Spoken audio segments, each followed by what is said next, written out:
Bonsoir à toutes et à tous, j'espère que tout le monde va bien. Petite vidéo d'analyse hebdo, même si malheureusement je peux pas toujours la faire de manière régulière. Donc là j'ai un petit peu de temps. Euh, Beaucoup de valeurs m'ont été proposées. Malheureusement, bah, je vais faire pas mal de déçus parce que je peux pas toutes les faire.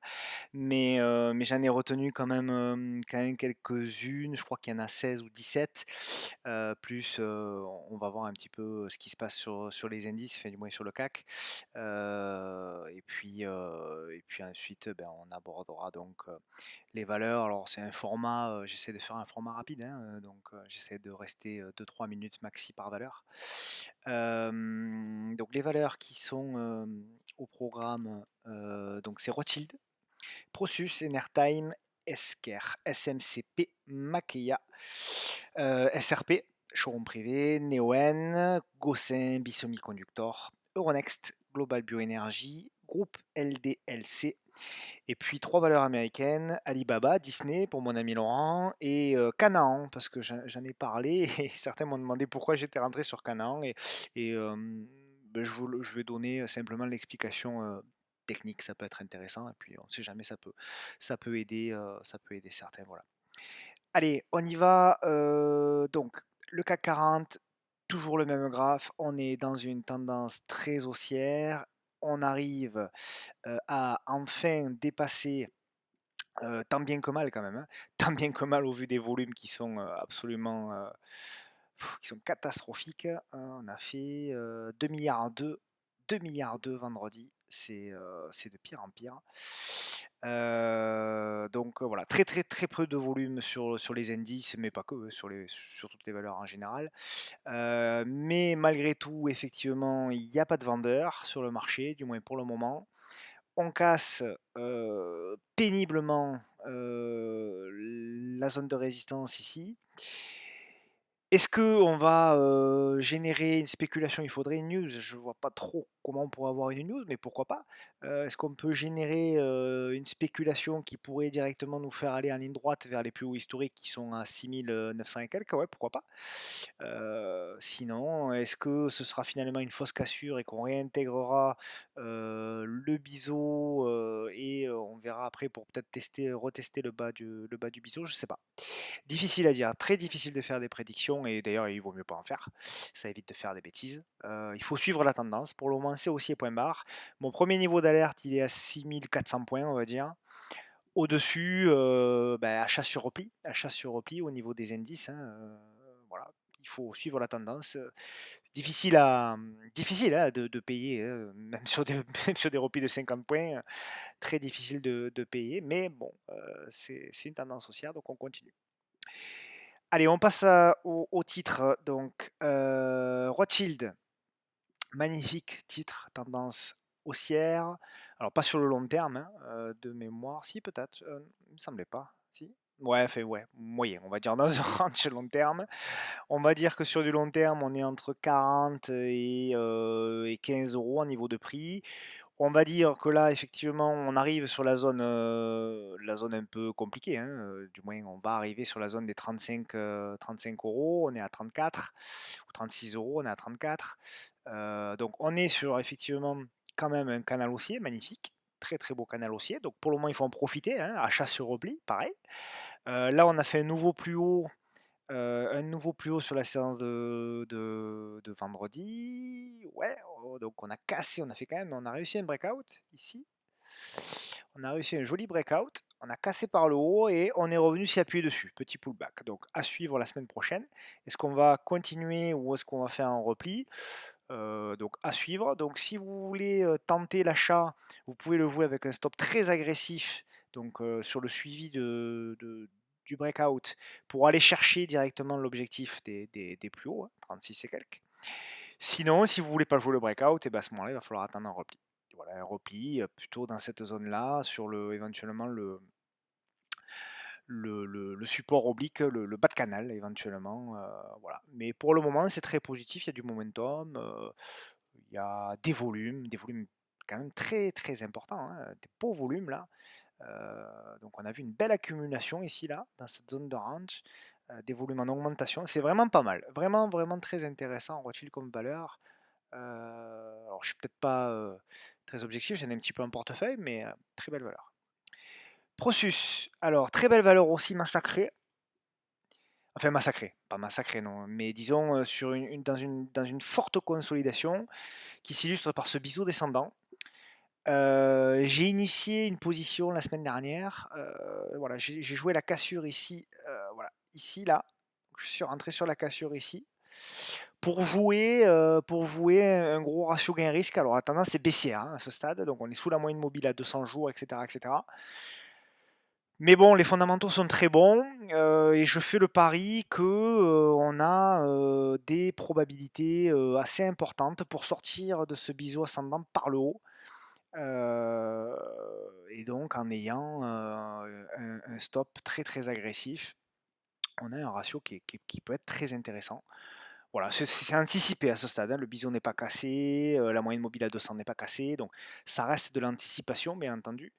Mais voilà, ça se tente, tout se tente avec des stops serrés hein, sur Prosus. Mais très belle valeur, je crois en plus en Fonda, on l'avait regardé, c'était intéressant. Enertime, alors Enertime, euh, sur de l'hebdo, c'est intéressant parce qu'on avait cassé une grosse zone de prix qui était aux alentours des 2 euros, on va dire 2 euros, 2,10 euros, et on vient de revenir. Donc on a cassé cette zone, clac, et on vient de la pullbacker. Donc effectivement, ça se regarde. Ça se regarde, même si pour le moment, alors attention, c'est erratique, hein, pour le moment, effectivement, on vient de faire un appui qui a été validé par le marché. Ce qui va être très intéressant, du moins un scénario probable, c'est le double appui. Et je pense qu'on le marché. Alors il y a eu une news vendredi, je ne sais pas si elle est bonne ou pas bonne, j'ai pas trop étudié, je connais pas trop le dossier Enertime pour être honnête. Mais ce qui va être très intéressant, c'est de voir éventuellement si on fait un double appui sur la zone des 2 euros, quelle va être la réaction du marché, si elle va être achetée. Et surtout, le signal swing, le signal plus long terme, il sera en dépassement pour moi de cette zone-là des 2,54 €. Et si on vient à la franchir, et donc qui devrait correspondre hein, simultanément avec un franchissement de la moyenne mobile à 200 jours, parce que la moyenne mobile à 200 jours risque de redescendre. Et à ce moment-là, je pense qu'on va revenir, elle devrait correspondre à peu près à cette zone de résistance des 2,54 €. Et donc c'est le franchissement en même temps de cette moyenne mobile à 200 périodes et de cette résistance de 2,54 qui pourrait constituer le signal swing. Et après, eh bien évidemment, on irait chercher dans les objectifs ici donc des 3,80 € et peut-être même 4,49 €, pourquoi pas, pourquoi pas. Donc ce qui serait pas mal, c'est deux possibilités d'achat, soit effectivement si vous voyez une réaction dans cette zone-là, donc le double appui, jouer le double appui, achat sur support avec un stop serré en dessous du support. Et ensuite, si ça confirme, à ce moment-là, au breakout ici, pour jouer même le breakout, peut-être éventuellement, si ça se fait, ce serait cool. Le breakout ici de la zone horizontale et le breakout ici du, de la résistance oblique. Et après, on irait chercher les objectifs qui sont ici. Voilà, alors attention, ça c'est volatile, hein, Enertime, donc il faut des stops relativement éloignés et donc il faut avoir un money management qui est approprié à ce type d'action et à ce type de carnet d'ordre qui peut être parfois un peu creux. Esker, donc on en a parlé sur Twitter, j'avais fait un post. Alors j'avais fait un post sur Twitter quand elle avait fait son 2, 3, 4e appui sur le support oblique. Bon, ben, elle a très très bien validé ce support oblique. Et puis elle est allée rejoindre ici la zone de résistance oblique. Et puis là, vendredi, elle a fait une jolie séance, Esker, elle a fait une jolie séance. Alors à voir, à suivre la semaine prochaine. Est-ce que Esker va confirmer sa cassure? Pourquoi pas, ça peut être, si elle confirme, ça peut être une zone d'achat aussi. Seul petit bémol que je mets à Esker, c'est qu'elle a tendance de temps en temps à faire des mèches très très basses. Donc voilà, c'est plutôt pour moi, malgré que ce soit une action très haussière, c'est plutôt une action que j'aime acheter plutôt sur repli, comme je l'avais acheté ici notamment. Alors je suis sorti de ma position moi sur Esker. Euh, mais c'est pas du tout pour le graphique, c'est pour d'autres raisons. Mais en tout cas, bon, pour le moment, ça reste positif sur Esquerre. Je vois pas de. C'est même plutôt très positif. Donc on va suivre éventuellement la confirmation et le dépassement des 235 euros. SMCP, alors super valeur, SMC, enfin super valeur. Magnifique recovery, j'aime beaucoup, beaucoup, beaucoup, beaucoup le chart. Pourquoi j'aime beaucoup le chart? Parce qu'en hebdomadaire, voilà, on avait, regardez, c'était magnifique, hein, on avait, alors j'en parle depuis un moment hein, de SMCP sur Twitter, parce qu'on avait cette magnifique oblique qui a été cassée ici. On a fait le pullback sur la cassure. C'est un cas d'école, hein, vraiment, c'est vraiment superbe. Et puis, donc je vais zoomer. Hop, voilà. On est allé casser ici le plus haut ici. Voilà. Et là, on l'a pullbacké. Donc alors j'avais proposé l'achat de SMCP à la cassure ici. Souvenez-vous, il y a quelques semaines, on avait eu une accélération absolument monstrueuse. On avait pris, hop là, on avait pris, ouais, 14% au plus haut. Donc, bah, quand il y a des explosions comme ça, moi en général, je prends mes PV, hein. Alors, j'avais gardé un reliquat, mais qui a subi un échec. Donc, j'avais pris à 10 ou 12%, j'avais pris mes plus-values. Et puis on a fait par contre un double appui, enfin pas un double appui, on a fait un pullback, pardon. On est revenu sur cette zone-là et moi j'ai repris du SMCP la semaine dernière dans cette zone-là. J'ai vu qu'on avait fait le pullback et que là on était dans une consolidation. Il y avait un beau signal d'achat que j'avais proposé également sur Twitter ici. Donc moi j'ai renforcé mercredi ma position sur le breakout ici. Et puis on va voir. Donc la séance de vendredi était bof. À voir. Est-ce qu'on va pas peut-être refaire de nouveau un pullback sur les 7,42 avant de repartir? À suivre. En tout cas, les objectifs sont très appétissants, puisqu'il y a un objectif sur le comblement du gap ici, vous voyez, qui est à 10,50 €. Donc il y a quand même euh,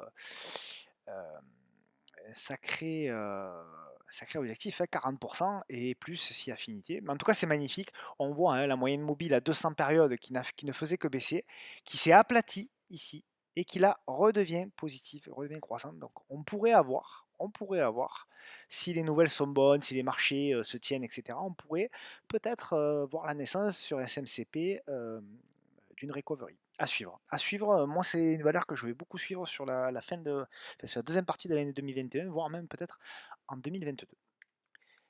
Almac. Alors, on en a beaucoup parlé de Almac. Pourquoi on en a beaucoup parlé?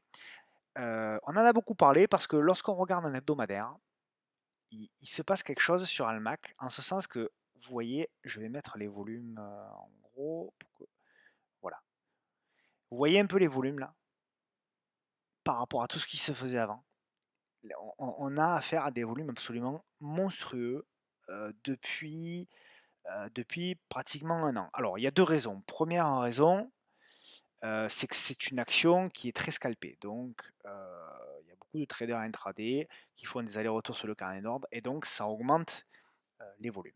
Mais pas que. Mais je pense pas que, parce que quand on voit des volumes quand même aussi énormes, je pense qu'il y a de l'accumulation. Et c'est pour ça qu'elle attire. C'est parce qu'on a tous vu la même chose. On a vu la moyenne mobile à 200 périodes qui, comme sur SMCP, sur le cas précédent, est en train de s'aplatir. Voilà. On voit un triangle ascendant qui est en train de se former. On voit la volatilité qui est en train de se réduire. Alors, évidemment, sur un titre comme Almac, la volatilité qui est en train de se réduire, ça reste une volatilité qui peut paraître extrêmement forte, hein, puisqu'on a une volatilité de 30%, hein, encore même les derniers jours, hein. Donc, il ne faut pas s'affoler sur ce genre de valeur. C'est une valeur qui est capable de prendre 10, 15, 20% dans la journée et de les reperdre le lendemain.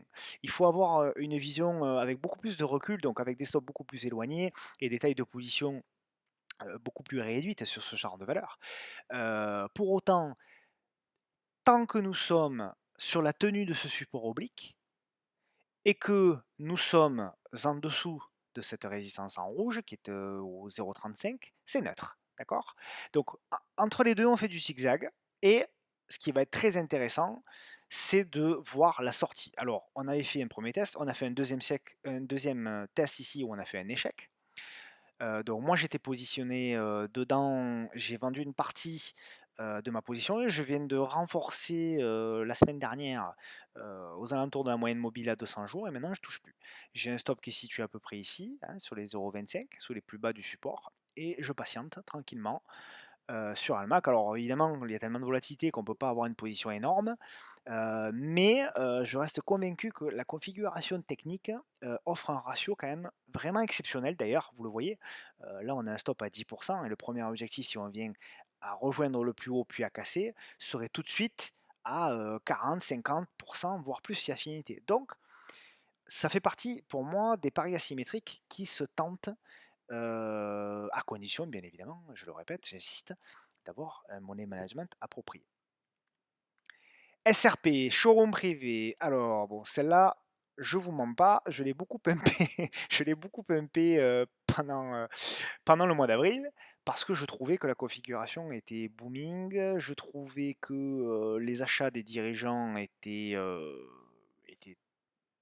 considérables, que les fondamentaux étaient très bons, que, enfin bon, voilà, on était encore sur une tendance haussière, je trouvais qu'il y avait beaucoup de choses intéressantes, il y avait un support oblique qui tenait à la perfection, il y avait une résistance oblique qui avait été cassée puis pullbackée, enfin bon, il y avait beaucoup d'éléments, il y avait une zone de congestion, moi j'en parlais beaucoup dans cette zone de congestion-là, il y avait beaucoup d'éléments qui me faisaient dire, qui me laissaient penser que les probabilités étaient de notre côté. C'est la raison pour laquelle j'en ai énormément parlé. Virginie aussi en a énormément parlé sur Twitter, parce que je pense qu'on a vu à peu près la même chose.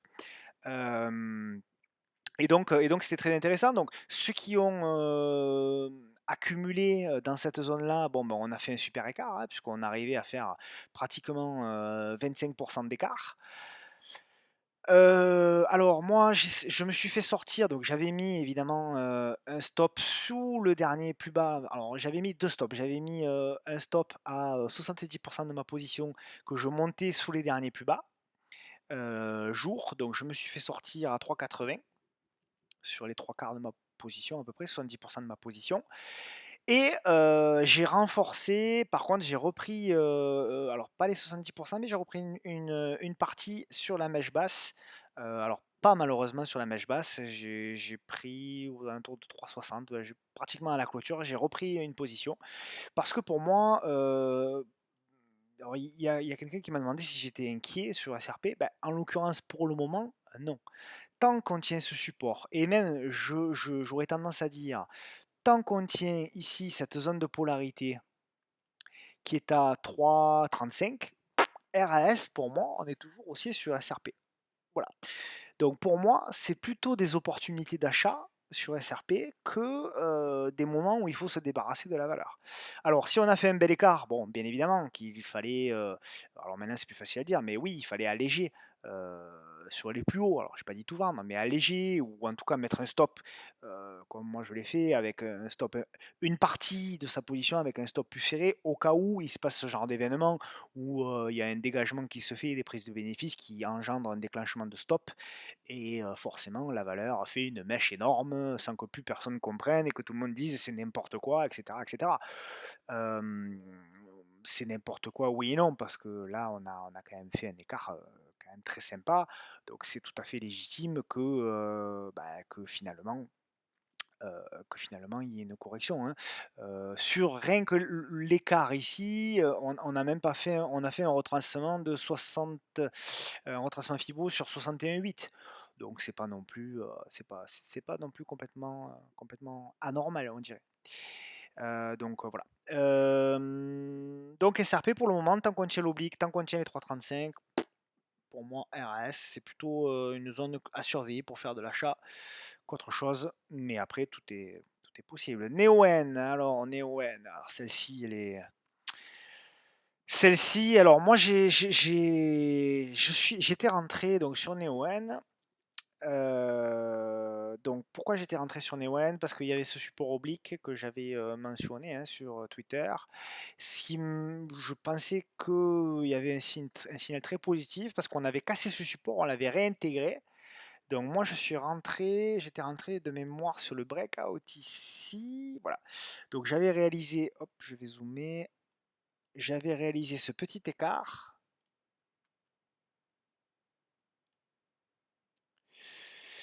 Voilà, ce petit écart de 3-4%.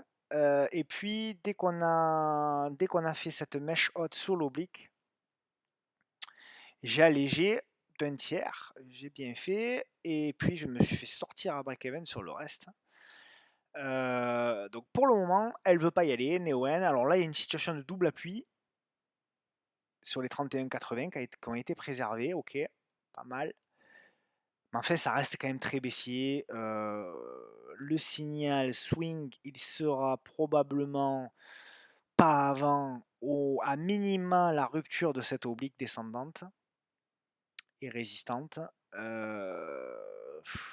pour le moment, il n'y a pas grand-chose à faire, honnêtement. Je vois des plus hauts de plus en plus bas, des plus bas de plus en plus bas également. Là, c'est du trading, quoi. Pour le moment, alors nous, on avait anticipé, hein, on avait tenté, hein, mais ça a pas voulu pour le moment. On le voit bien, on est en zone rouge, donc voilà, on est repassé en dessous de la moyenne mobile 10 périodes. C'est baissier sur toutes les unités de temps. Il y a pas grand-chose à faire, honnêtement, sur Newen pour le moment. Gossin, alors celle-ci, Gossin, alors c'est une magnifique, pareil, hein, magnifique recovery. C'est intéressant sur Gossin. C'est intéressant, j'en ai parlé un peu sur Twitter. Je vais expliquer pourquoi, ou du moins je vais préciser pourquoi c'est intéressant. Parce que on est à proximité de beaucoup de supports. On a des volumes, donc on a une baisse qui se fait avec de moins en moins de volumes. D'accord, on voit les volumes qui sont en chute libre. Donc ça veut dire que quand même, il y a de moins en moins de vendeurs. Il n'y a pas beaucoup d'acheteurs, mais il y a de moins en moins de vendeurs. Il n'y a pas eu de news depuis longtemps, de news valables sur Gossin depuis longtemps.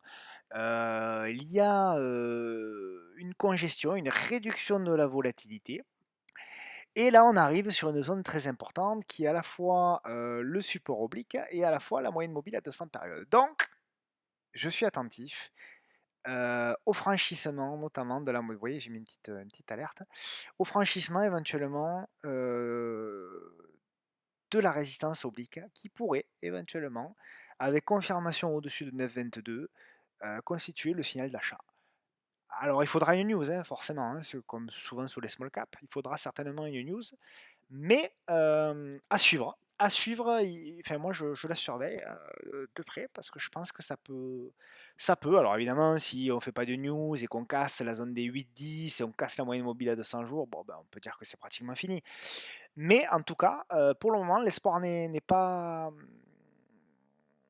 encore terminé. Moi, je trouve que la séance de vendredi a été quand même plutôt positive. On fait 3,34, c'est pas mal.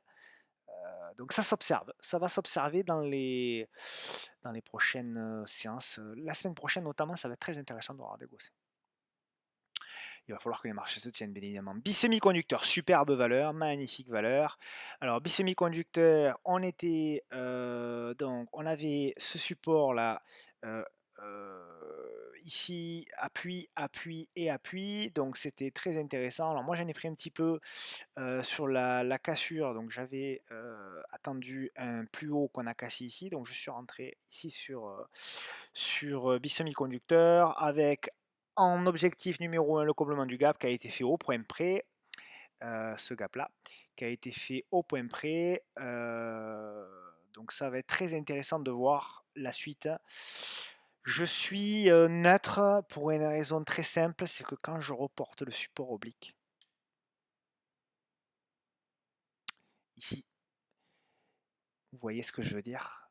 Voilà, on a ça. Donc pour moi, je vais mettre des stops relativement serrés parce que, alors si on casse cette résistance-là, c'est très positif. Ça voudra dire qu'on va aller au moins jusqu'au 78.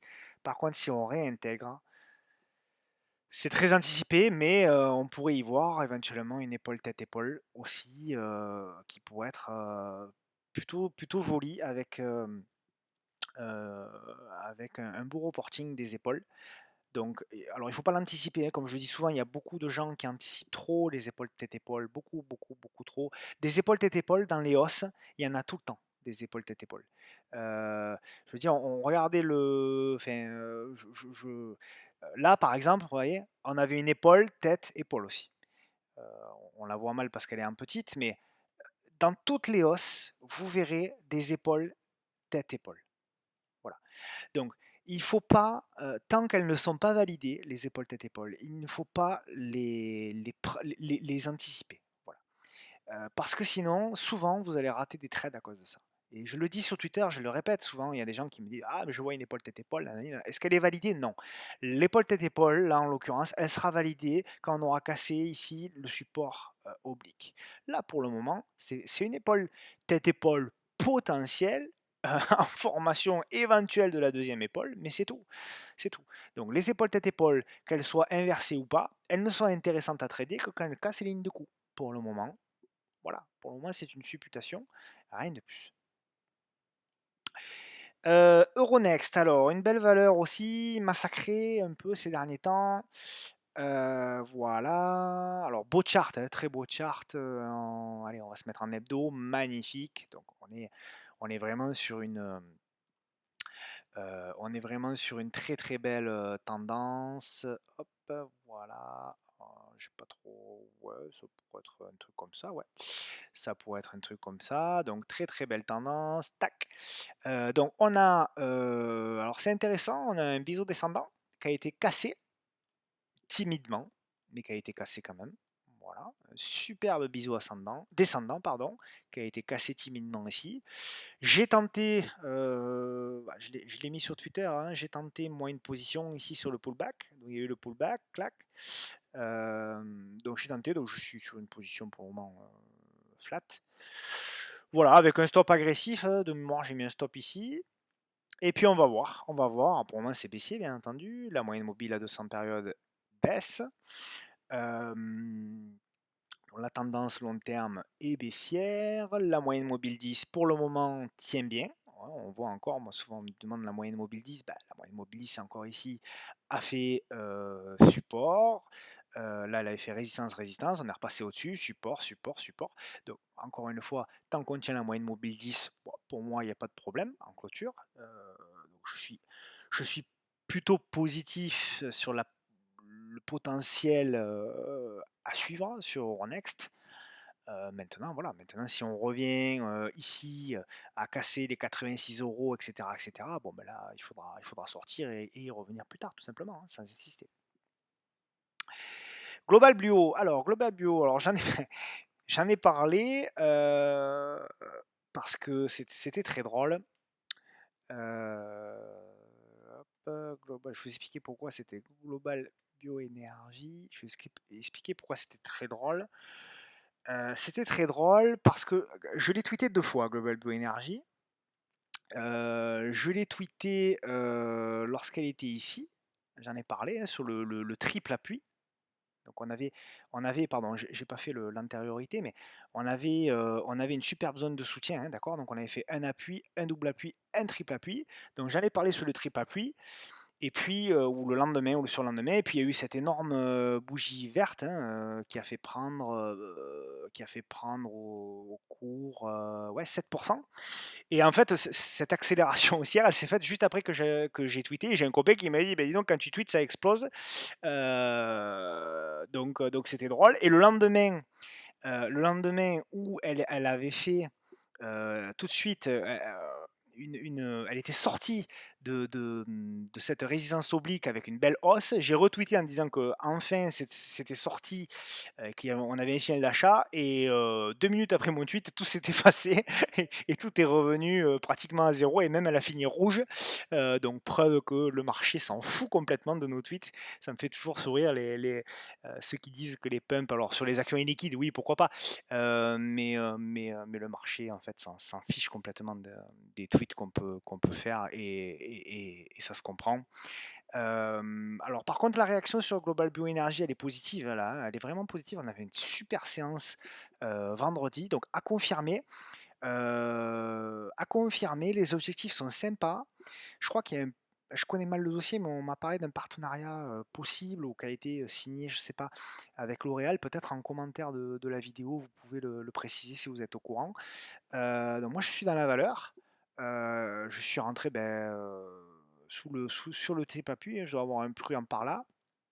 Donc voilà, j'espère que voilà, tant qu'on va être au-dessus de cette ancienne résistance oblique, j'ai espoir qu'on rejoigne les 8 euros et éventuellement les 9 ou 10 euros pour plus tard. À voir. La config est vraiment pas mal. Ouais, ça fait partie des configs que j'aime beaucoup. Groupe LDLC, alors une superbe valeur, hein, groupe LDLC, magnifique, magnifique, magnifique valeur. Groupe LDLC, voilà, donc pareil, j'en ai parlé sur Twitter. On est en formation pour moi d'un triangle ascendant très très propre. Euh, voilà, le support a été bien validé, la zone de résistance a été bien validée, donc deux possibilités. Soit vous attendez un retour sur le support et une réaction, soit vous jouez le breakout en dessus, soit vous faites les deux. Soit vous prenez une demi-ligne tout de suite, que vous renforcerez éventuellement s'il y a une réaction là, avec un stop bien évidemment sous les 55. Ou alors vous la renforcerez en cas de rupture par le haut. Alors moi c'est le comment dirais-je, c'est la solution hein, que j'ai envisagée. Moi, j'ai pris une demi-position tout de suite et je renforcerai cette demi-position soit sur le support oblique s'il y a une réaction, j'ai bien dit s'il y a une réaction sur le support oblique, soit en cas de cassure des 62 euros éventuellement pour jouer le breakout et jouer un objectif qui pourrait être, si on reporte ici la hauteur du triangle, on pourrait avoir un objectif peut-être aux alentours des 77. Euh, donc on pourrait, si on joue le breakout, jouer une hausse de plus de 20%. Donc ça peut être très très intéressant. C'est une très belle valeur en plus. Le PDG dit que il trouve que les écrits qu'il avait tweetés de mémoire, où il disait qu'il était abasourdi par le niveau de valorisation en bourse de LDLC, parce qu'il disait que ça valait beaucoup plus et qu'il disait que si sa société était aux États-Unis, elle serait cotée 7 ou 8 fois plus cher. En gros, hein, c'est ce qu'il expliquait. Donc, bon, ça veut dire qu'il a confiance en sa société, tant mieux. Hein, donc, c'est quand même plutôt positif. Donc voilà, donc à surveiller dans les prochaines semaines. Je crois que les résultats sont dans une quinzaine de jours. À voir si la spéculation se met dessus. On passe aux valeurs américaines avec Alibaba. Pareil, j'en ai parlé sur Twitter. Voilà, j'en avais parlé lorsqu'on était sur l'appui du support oblique ici. Voilà, sur le second appui ici, je sais qu'il y a des gérants de fonds américains qui en accumulent énormément. La figure est magnifique, magnifique, magnifique. Elle est monstrueuse, la figure. Une belle zone d'accumulation. Au niveau des volumes, ça donne quoi? Il y a quand même il y a des gros volumes hein, quand même qui rentrent. Ouais, c'est impressionnant. C'est impressionnant la zone d'accumulation là qui se fait. Ouais.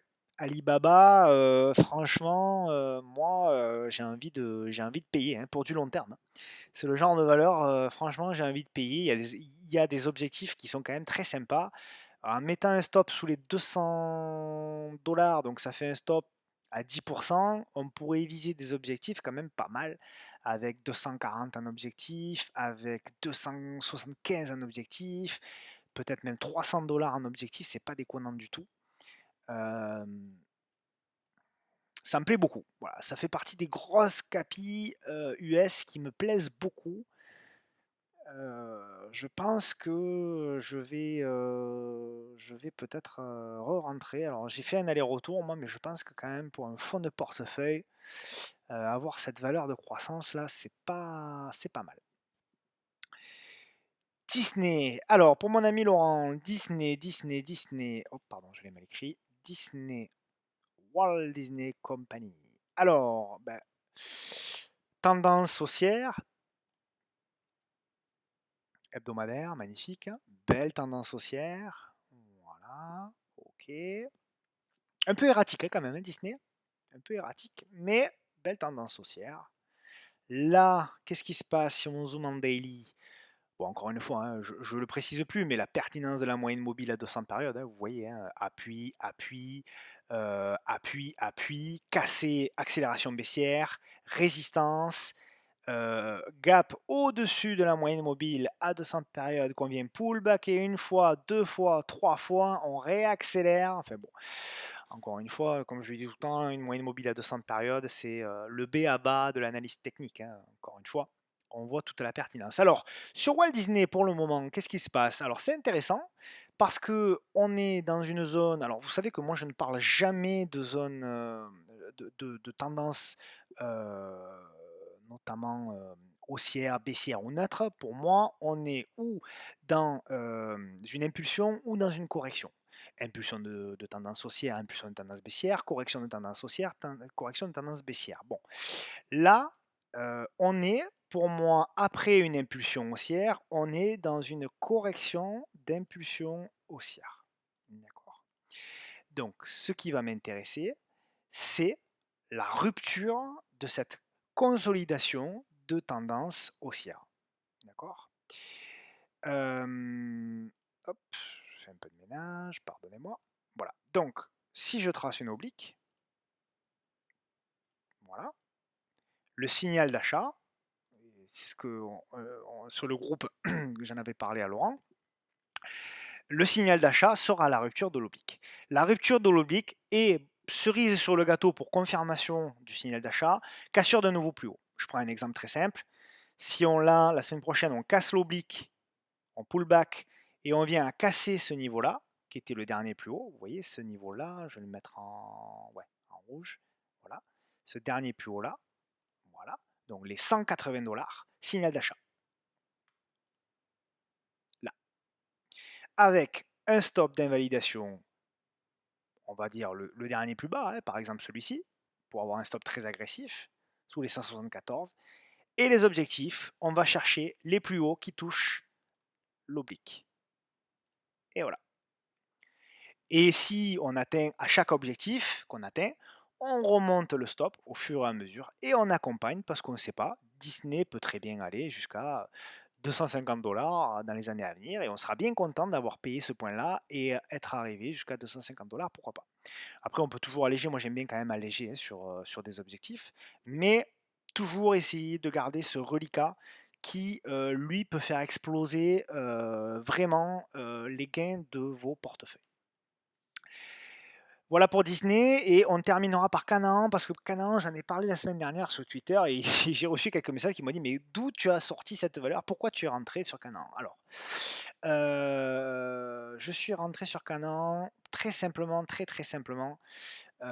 Encore une fois, il n'y a pas besoin de 8000 indicateurs. Le prix et les mouvements de prix sont souvent beaucoup plus euh, intéressants et beaucoup plus légitimes que des oscillateurs et que pardon, je vais me faire beaucoup d'ennemis, mais que des Ishimoku, Ishimoku que j'ai utilisé pendant très longtemps, ou des choses comme ça. Au final, on s'aperçoit que le prix, quand même, est et reste le plus important et surtout le plus réactif. Le prix, la volatilité, les mouvements de prix, les volumes.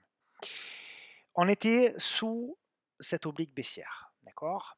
Vous savez, la moyenne mobile 10, ici, que j'utilise beaucoup pour avoir des confirmations de signaux. Qu'est-ce que je m'aperçois sur Canaan? J'ai une rupture de cette oblique qui se fait sous cette bougie-là. Vous voyez cette bougie?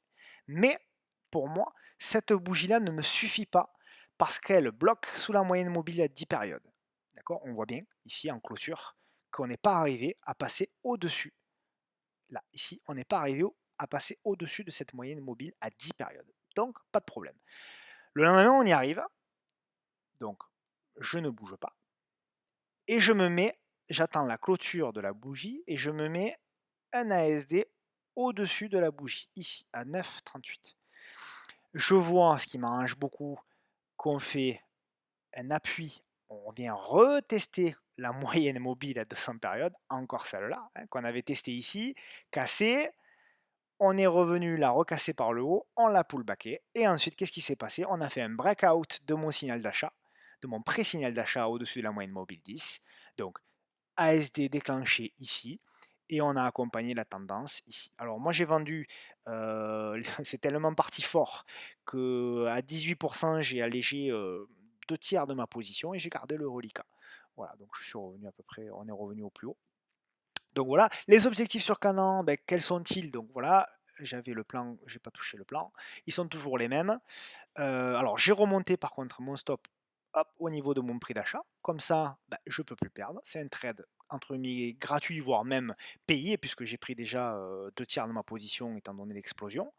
Et le reste, eh beh, on va essayer d'accompagner le plus longtemps possible, voilà, la position. Alors les objectifs, ils sont sympas, même s'ils sont utopiques, mais ils n'en demeurent pas moins sympas, avec notamment le plus haut ici à, on va dire 15 $, puis 22 $, puis 35 $. Voilà, et puis on va essayer d'accompagner la tendance, jusqu'à ce que ben, la tendance s'essouffle, et puis à ce moment-là, on sortira le reliquat. Voilà, j'espère que cette, vidéo a été, sympa et qu'elle, aura été utile surtout pour, les gens qui me suivent. J'en profite, d'ailleurs pour remercier, c'est vrai que le nombre d'abonnés sur Twitter a explosé, je suis le premier surpris et je reçois énormément de messages, vraiment très très touchants. Je tenais à vous le dire, très sympathique. Heu, donc j'essaye à mon humble hauteur, j'essaye de donner un coup de main, surtout le plus important et je le dis, je le répète, protégez votre capital. Si, il y a des plans de trade que je propose qui vous plaisent, prenez-les, mais surtout n'oubliez pas vos stop loss. Voilà. Surtout n'oubliez pas vos stop loss, surtout n'oubliez pas de tenir les plans qui sont, sur ces propositions-là. Sinon, ben, forcément, vous ne serez pas rentable et voire vous serez certainement beaucoup perdant sur les marchés. Donc, ce qui compte, c'est de tenir ses stop loss et de tenir également ses objectifs au maximum et le plus possible. Voilà, je vous remercie. Je vous souhaite une bonne semaine de trading pour la semaine prochaine. Soyez prudents sur les marchés qui vont, à un moment donné ou un autre, redevenir volatiles avec aussi peu de volume. Donc, soyez extrêmement vigilants sans être paniqués, mais soyez quand même extrêmement vigilants. On suit la tendance. Et puis, je vous dis, à bientôt, sur les réseaux sociaux. Ciao, ciao.